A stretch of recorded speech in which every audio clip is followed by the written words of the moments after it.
अभी कुछ दिन पहले ही की बात है कि एक दोस्त मुझे मिले और मुझसे सफ़र के बारे में मसला पूछने लगे कि सफ़र का मसला क्या है, कैसे है।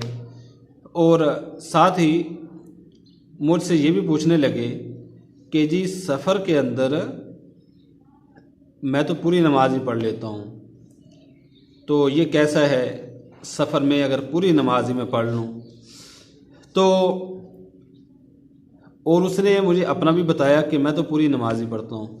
तो मेरे भाइयों और दोस्तों, इन मसाइल को सीखना और तवज्जो देना और इस पर अमल करना ये हमारी सबकी बड़ी ज़रूरत है। आज दीन को हम टाइम नहीं देते और दीन पर अमल भी नहीं करते। हालांकि दीन को जानना, दीन की चीज़ों को जानना ये हमारी सबसे बड़ी ज़रूरत है। ख़ास तौर पे वो लोग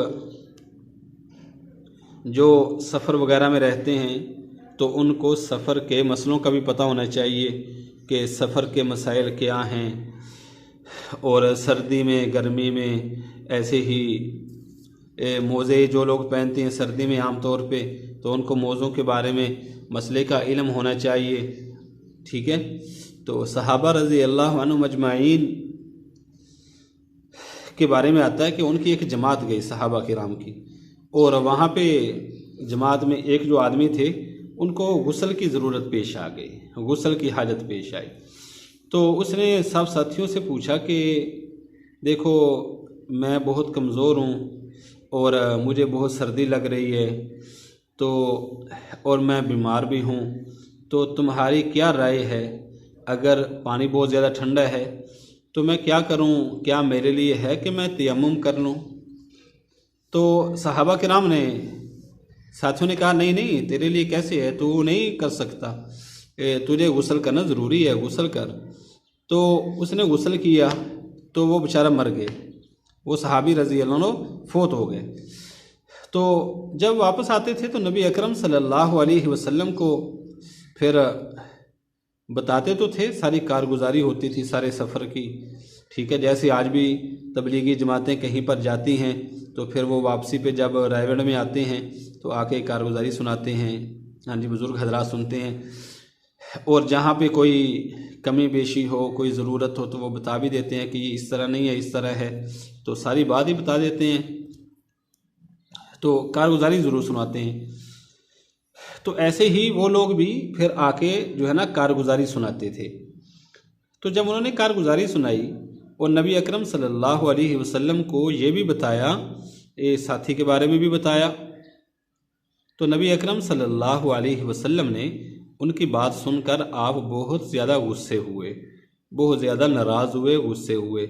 और आप सल्लल्लाहु अलैहि वसल्लम ने जो अल्फाज फरमाए हदीस में वो मुझे याद हैं, वो अल्फाज भी, कि आपने फरमाया कि तुम सब ने उसको मार डाला है, अल्लाह तुम्हें मार दे।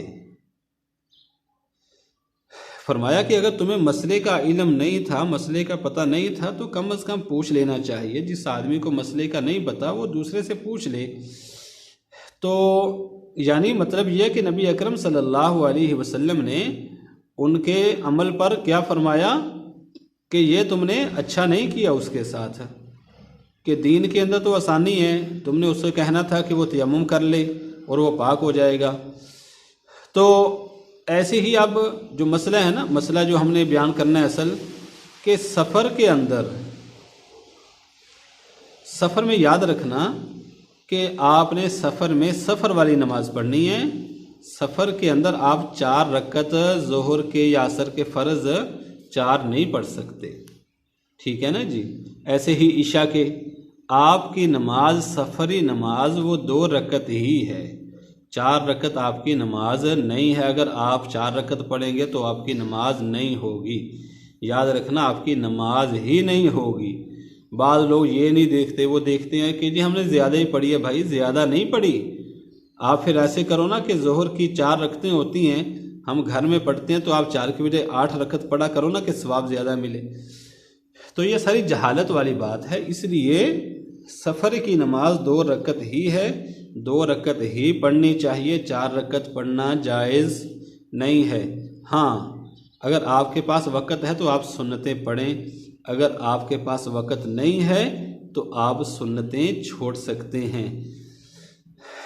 आपने फ़र्ज़ 2 रकत ही पढ़ने हैं, लेकिन आप नफल पढ़ें, सुन्नत पढ़ें, वो आप पढ़ लें, लेकिन फ़र्ज़ आप 4 ना पढ़ें।